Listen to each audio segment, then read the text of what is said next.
பூஞ்சோலை மாணவர்கள் அனைவருக்கும் வணக்கம். இன்றைக்கி 1 ஏப்ரல் 2 ஏப்ரல் 2 நாளுக்குரிய நியூஸ் பேப்பர் வந்து பார்க்க போகிறோம். ஸோ ஹெட்லைன் என்ன அப்படின்னு சொல்லி பார்த்தீங்கன்னா, அது ஃபுல்லாக அரசியல் சார்ந்து தான் இருக்குது ஹெட்லைன். ஆனால் இந்த ரொம்ப முக்கியம் என்னென்னா, பீகார் கோவில் கூட்ட நெரிசல். இது வந்துட்டு நம்ம இந்த டிசாஸ்டர் மேனேஜ்மெண்ட் இருக்குது பார்த்தீங்களா, அந்த சிலபஸ்க்கு கீழே நம்மளுக்கு வரும். சரிங்களா, அதாவது பேரிடர் மேலாண்மை அப்படின்ற சிலபஸ் கீழே இந்த மாதிரி நியூஸ்லாம் கேட்பாங்க. ஆக்சுவலாக பீகாரில் நாலந்தா மாவட்டத்தில் அந்த கோவில் பேர் வந்துட்டு ஷீத்தலா மாதா கோவில். அங்கே தான் வந்துட்டு இந்த கூட்ட நெரிசல் நடைபெற்றிருக்கு. இதுக்கான முழுமையான விசாரணை நடைபெற்றுருக்கு. இது வந்தோடனே ரிப்போர்ட் என்ன அப்படின்னு சொல்லி பார்க்கலாம். நம்ம எக்ஸாம் பாயிண்ட் ஆஃப் வியூவில் பார்க்க வேண்டியது என்ன அப்படின்னு சொல்லி பார்த்தீங்கன்னா, பீகார் மாநிலம் நாலந்தா மாவட்டத்தில் ஷீத்தலா மாதா கோவில். சரிங்களா, அங்கே தான் ஒரு மிகப்பெரிய கூட்ட நெரிசல் ஏற்பட்டிருக்கு. ஸோ 9 பேர் வந்து உயிரிழந்திருக்காங்கப்பா. சரி, ரைட், ஓகே. அடுத்தது பார்க்கலாம். இது ஃபுல்லாக அரசியல் சார்ந்த நியூஸ் தான். ஏற்கனவே சொன்னோம்ல, எலெக்ஷன் முடிஞ்சால் தான் நம்மளுக்கு நியூஸ் தேடி எடுக்க முடியும். பட் இந்த இது ரொம்ப முக்கியமான நியூஸ் என்னென்னா, இரத்த வங்கிகளின் செயல்பாடு குறித்து தேசிய அளவில் கண்காணிக்க திட்டம்னு சொல்லி கொடுத்துருக்காங்க. என்னென்னா, இரத்த வங்கிகள் எல்லாமே தன்னோட தகவல்களை கோஷ், சரிங்களா, ரத் கோஷ் அப்படின்ற இணையதளத்தில் கண்டிப்பாக பதிவு செய்யணும் அப்படின்னு சொல்லியிருக்காங்க. ஏன்னா எந்த ரத்த வங்கியில் எவ்வளவு ரத்தம் ஸ்டாக் இருக்குது, அதை வந்து எந்தெந்த நோயாளிகளுக்கு கொடுக்கலாம், இல்லை எந்தெந்த நோயாளிகள் கிடையாது பயனாளர்களுக்கு கொடுக்கலாம் அப்படின்றத எளிதாக கண்காணிக்கிறதுக்காக மத்திய அரசு இதை கட்டாயமாக்கியிருக்காங்க. அதான் மெயின். ஸோ ஒவ்வொரு ரத்த வங்கிகளும் தன்னோட இரத்த கூறுகள் ப்ளஸ் அது போக அந்த ரத்த கூறுகளும் எவ்வளவு ரத்தம் எந்தெந்த இதில் ஸ்டாக் இருக்குது, சரிங்களா, அதாவது O பாசிட்டிவா A பாசிட்டிவா எந்தெந்த வகையில் ஸ்டாக் இருக்குது அப்படின்ற இன்ஃபர்மேஷனை ரத் கோஷ் அப்படின்ற இணையதளத்தில் பதிவேற்றணும் அப்படின்னு சொல்லியிருக்காங்க. இது ரொம்ப முக்கியமாக இந்த ரத் கோஷ் வந்து ரொம்ப முக்கியமான ஒரு வெப்சைட், அதை பார்த்துக்கோங்க. சரிங்களா, ரைட். அடுத்தது பார்க்கலாம். இந்த பாருங்கள், அதாவது இந்த சனந்த் நகர், இது ரொம்ப முக்கியம். குஜராத் சனந்த் நகரில் செமிகண்டக்டர் ஆலை நம்ம ஏற்கனவே போன மாதம் கரண்ட் அஃபேர்ஸில் நம்ம கொடுத்துருந்தோம். இருந்தாலும் அது திரும்ப வருது. அதாவது இந்தியாவோட ஒருங்கிணைந்த செமிகண்டக்டர் ஆலை, அதாவது தயாரிப்புனா செமிகண்டக்டர் மட்டும் கிடையாது, அதுக்கு தேவையான உதிரி பாகங்கள் தயாரிப்பு, ஒருங்கிணைப்பு எல்லாம் சேர்த்து சனந்த் நகரில் இந்த செமிகண்டக்டர் ஆலை வந்து துவக்கியிருக்காங்க. குஜராத் மாநிலம், அதை ஞாபகம் வச்சுக்கோங்க. சரிங்களா, அதே மாதிரி சம்ராட் சம்பிரதி அப்படின்ற சமண அருங்காட்சியகம் துவங்கியிருக்காங்க. எங்கன்னா குஜராத் மாநிலம் காந்தி நகர் மாவட்டத்தில் இருக்க கோபா அப்படின்ற கிராமம். சரிங்களா, குஜராத்தோட கேபிட்டல் வந்து காந்தி நகர் தான். அது பக்கத்தில் இருக்க கோபா கிராமத்தில் சம்ராட் சம்பிரதி அப்படின்ற சமண அருங்காட்சியகம், இது ரொம்ப மெயின். சரிங்களா, இது கொடுத்துருக்காங்க பாருங்க. அதாவது அஹிம்சை மற்றும் சமண சமயத்தை உலக அளவில் எடுத்து சென்ற மௌரிய பேரரசர் அசோகரின் பேரன் சம்ராட் சம்பிரதி. சரிங்களா, அப்போது அசோகரோட பேரன் பெயர் தான் இதில் வைக்கப்பட்டிருக்கு, அதை ஞாபகம் வச்சுக்கோங்க. இந்த பாருங்கள், செமிகண்டக்டர் இயக்கம். இந்தியா செமிகண்டக்டர் இயக்கத்தை எப்போ துவக்கினாங்க அப்படின்னா 2021 துவக்கியிருக்காங்க. இது ரொம்ப முக்கியமானது. சரிங்களா, அதன் கீழ் 10 மாநிலங்களில் 1.60 லட்சம் கோடியில் திட்டங்கள் செயல்படுத்தப்பட்டு வருகின்றனன்னு கொடுத்துருக்காங்க. நம்ம எக்ஸாம் பாயிண்ட் ஆஃப் வியூவில் பார்க்க வேண்டியது இதுதான். 2021 செமிகண்டக்டர் இயக்கம் இந்திய அரசால் துவங்கப்பட்டிருக்கு. சரிப்பா, அடுத்தது வேறு இந்த எக்ஸாம் பாயிண்ட் ஆஃப் வியூவில் நம்ம பார்க்க வேண்டியது இந்த என்ன அப்படின்னு சொல்லி பார்த்தீங்கன்னா, இந்தியாவோட நம்பர் 1 ஸ்குவாஷ் வீரர் அபய் சிங் மற்றும் மகளிர் பிரிவில் அனாஹத் சிங். சரிங்களா, இவங்க 2 பேர்த்துக்கும் ஸ்குவாஷ் கூட்டமைப்பு 2025 சிறந்த வீரர் மற்றும் ஜூனியர் பிரிவில் சிறந்த வீராங்கனைக்கான விருதுக்கு தேர்வு பெற்றிருக்காங்க. சரிங்களா, அது ரொம்ப முக்கியம். இவங்க 2 பேரும் ஸ்குவாஷ் பிளேயர்ப்பா. அதாவது ஆசிய ஸ்குவாஷ் கட்டமைப்போட 2025 சிறந்த வீரராக அபய் சிங்கும், ஜூனியர் பிரிவில் சிறந்த வீராங்கனையாக அனாஹத் சிங்கும் 2 பேரும் பரிசு வாங்கியிருக்காங்க. சரியா, ரைட், ஓகே. அடுத்தது பார்க்கலாம்.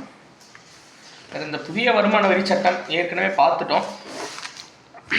இண்டிகோவோட புதிய சிஇஓ, இண்டிகோ ஏர்லைன்ஸ் இந்தியாவோட ஒரு மிகப்பெரிய தனியார் ஏர் நிறுவனம். சரிங்களா, அதோட புதிய சிஇஓவாக வில்லியம் வால்ஷ் அவரை வந்து நியமனம் செஞ்சுருக்காங்க. சரியா, ரைட். அடுத்தது பார்க்கலாம். இந்த வீட்டுக்கு வரக்கூடிய சமையல் சிலிண்டர் எத்தனை கிலோன்றதை நீங்கள் பார்த்து வச்சுக்கோங்கப்பா. ஏன்னா அடிக்கடி கேட்குறாங்க. 14.2 கிலோ. அதே மாதிரி வணிக சிலிண்டர் வந்து எத்தனை கிலோ அப்படின்னா 19.4 கிலோ. சரி, அதை ஞாபகம் வச்சுக்கோங்க. மெயினாக வீட்டு சிலிண்டர் வந்து நம்மளுக்கு வர்றது மொத்தம் எத்தனை கிலோ அப்படின்னா 14.2 கிலோ. சரி, அதே மாதிரி நம்ம ஏற்கனவே பார்த்ததா மக்கள் தொகை கணக்கெடுப்பு துவங்க போது 2027 முழுமையான, அதாவது நாட்டில் டிஜிட்டல் கணக்கெடுப்பு முறை துவங்க போகிறாங்க. அதுக்கான வெப்சைட்டு கொடுத்துருந்தாங்க. சரிங்களா, சென்சஸ்ன்னு சொல்லிட்டு அந்த வெப்சைட் பேரே சென்சஸ் தான், பின்னாடி இருக்க நம்ம பார்க்கலாம். சரிங்களா, இந்த இது ரொம்ப முக்கியம். மக்கள் தொகை கணக்கெடுப்பு சட்டம் 1948. இது ரொம்ப முக்கியம்ப்பா. மக்கள் தொகை கணக்கெடுப்பு சட்டம் எப்போனா 1948.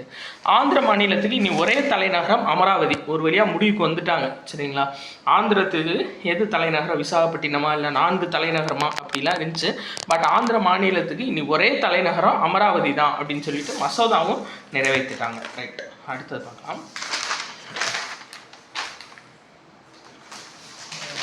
பாயிண்ட் ஆஃப் வியூவில்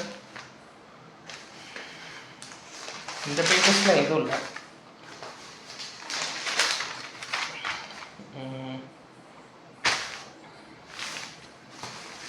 அந்த வெப்சைட் சென்சஸ் வெப்சைட் கொடுத்துருந்தாங்களே அதுதான்ப்பா, https://sc.census.gov.in. இதான் அந்த வெப்சைட். சரிங்களா, இதில் வேறு எந்த நியூஸும் இல்லை. முக்கியமான நியூஸ்ன்னு பார்த்தீங்கன்னா எதுவுமே இல்லை இதில். இந்த பாருங்கள், நெக்கேவ் அப்படின்றது இலகு ரக கை துப்பாக்கிகள் இஸ்ரேல் கிட்ட இருந்து இந்தியா கொள்முதல் பண்ணது. சரிங்களா, நெக்கேவ் அப்படின்றது இலகு ரக கை துப்பாக்கிகள். இது ரொம்ப முக்கியம். என்னென்னா, ஆப்ரேஷன் சிந்தூரில் சிறப்பாக பணியாற்றிய 2 கடற்படை அதிகாரிகளுக்கு யுத்த சேவா பதக்கம் கொடுத்துருக்காங்க.